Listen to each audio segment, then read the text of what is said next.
Ryan! Kapag dito ka sa Pilipinas, nakinig sa mga eksperto pagdating sa kotse, hindi mo alam kung tama nga ba ang info na nalalaman mo galing sa kanila. Dito kasi sa Pilipinas, ang number one source ng car-related info, mekaniko. Basta mekaniko, lalo na kung may shop, tapos vlogger pa, eto na ang formula na para paniwalaan na kagad ng karamihan. Alam niyo naman, kamote lang ako, di ba? Kaya hindi mo sure kung minemekaniko ka na nga lang ng mekaniko mo. Siyempre, ang the best para sa kanila ay yung meron silang pambenta. Tapos, marami rin content creators na maka-content na lang para sa views. Kahit na mali. Kasi, mas controversial, mas kumakalat. Popularity lang ang habol. Sorry na kagad sa mga tinamaan. #real talk lang.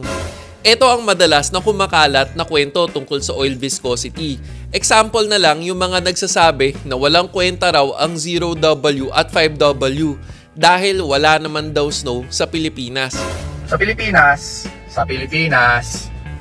0W at saka 5W, walang kwenta yan, okay? Kasi hindi naman nagsusnow sa atin, saka hindi lumalamig ng todo-todo. Totoo na W means winter. Pero ang isip ng karamihan ay temperature ang mga numero. Kaya ang hanap ng mga tao dito sa Pilipinas ay mga -40 or abot sa mga -50 dahil ang init daw sa Pilipinas. Ito ba yung version na narinig mo? O yung isang kwento naman kapag malamig at ang second number naman ay ang viscosity ng langis kapag mainit, manipis, tapos kumakapal. So, pagka malamig, manipis, habang umiinit, pakapal. So, magkabaliktad sila ng W. Etong dalawang kwento na to, parehas Pinoy car myths. Maliwang naniwala ka rin. Kahit ako, napaniwala hanggang sa lumalim ang kaalaman ko tungkol sa oil viscosity grades nung naging brand ambassador ako ng Liquimoli. Mas lumalim kasi ang sources ko tungkol sa isang specific topic. Pero take note hindi ko rin masisisi ang instructors ko na nagturo sa akin noon. Kasi parang naging Pinoy translation. Ang problema nga lang, ang lakas nating mga Pilipino ma-lost in translation. Isipin mo, yung salitang salvage dito sa atin ay pumatay. Tapos, ang salvage sa English ay pagsagip. Sa sobrang layo, baliktad, di ba? Okay. Actually, nakakatawa. Kasi, kahit brand ambassador na ako ng Liquimoli, hindi ako mabilis naniwala. Siyempre, kahit na alam naman na natin na magandang tatak ang Liquimoli, number 1 sa Germany, tapos kilala pa sila na gumagawa ng high quality products na walang shortcut, kailangan may fact check pa rin. Real Ryan to eh. So nung tinanong ko sila, tinuro nila yung bote. Tulad nito, nakasulat SAE 5W30. Alam mo ba, ang meaning pala ng SAE ay Society of Automotive Engineers. At dyan ako nag-fact check. Ang SAE International pala ay isang professional association, malamang mga engineers, at standards organization. Ibig sabihin, sila ang gumawa ng standards sa bagay na to. At kung pag-uusapan natin ang tunay na ibig sabihin ng mga numbers na yan, syempre, dun tayo sa gumawa nito, di ba? Kaya short history muna tayo. Nung sinaunang panahon, may dalawang klaseng langis para sa sasakyan. Hindi mineral at fully synthetic oil. Summer oil at winter oil. Kaya may W for winter, hindi weight. Tapos, puro straight weight lang ang oil noon. Bale, ang nangyayari, kapag naka 40 ka na straight weight na summer oil, masyado na itong malapot pagdating ng winter oil. At kapag naka 5W na straight weight na winter oil, masyado naman itong malabnaw pagdating ng summer.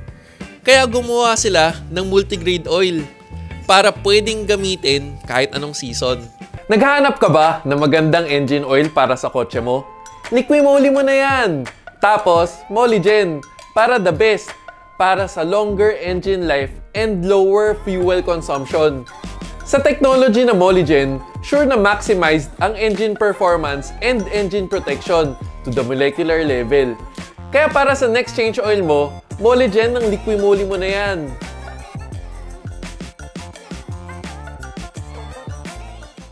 Ang behavior ng langis kapag malamig, mas lumalapot at kapag umiinit, mas numinipis tulad nitong sample. Kaya dito pa lang yung sinasabi dito sa atin sa Pilipinas na 5W ang nipis kapag malamig at lumalapot ng 30 kapag mainit, hindi na makatotohanan, di ba? Kapag sinearch mo ang SAE J300 sa internet, doon mo mas maintindihan ang ibig sabihin ng mga numbers na yan. Etong SAE J300 kasi ang standards na nagde-define ng viscosity grades ng motor oil. Ang problema nga lang, masyadong nakasindak mga ginamit na salita tulad ng centipoise at centistokes na walang kinalaman sa centipedes tsaka sa mga centi na kanta. Kagulong mo, men! Speaking of gulong, eto, fun fact. Hashtag, alam mo ba na isa sa comfort factor ng sasakyan mo ay ang gulong? Ito ang Kinto Tires, Japanese technology, made in Thailand. Ito ang tires for driving comfort. Maporma pa. Pero para maintindihan ng karamihan, itatry natin gumamit ng mga salita na para mas maintindihan ng mga nanonood ng video na to. Ang mga numbers na to ay mga grades. Hindi grado sa mata, grado sa test na ginagawa sa kanila. Ang unang number na may W ay tested sa cold temperature. Tapos, ang binibilang ay centipoise. Sa madaling salita, yan ang sukat na required para pumihit ang isang bagay. Parang sukat ng torque na tested sa cold temperatures. At para sa pangalawang number, ang binibilang naman ay centistoke na tested naman sa high temperatures. Ang centistoke naman ay mas pinasosyal na salita sa resistance to flow. Kung sa Tagalog, ito yung lapot, yung paglaban sa pagdaloy. Gets mo ba?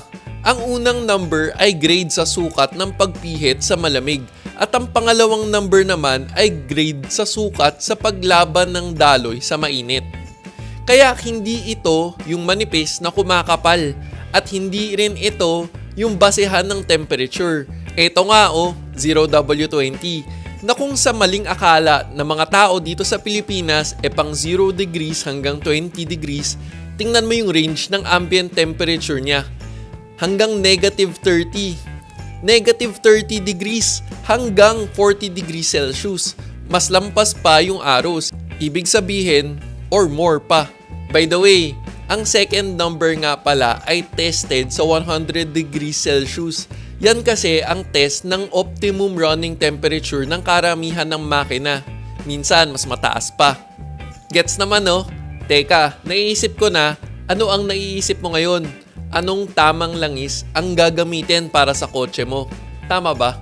Simple lang sagot dyan, yung nakasulat sa manual.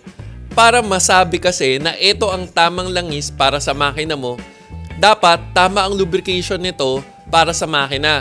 At para masabi naman na tamang lubrication ito, dapat makarating ang tama na amount ng langis sa tamang lugar at sa tamang oras ng parte ng makina.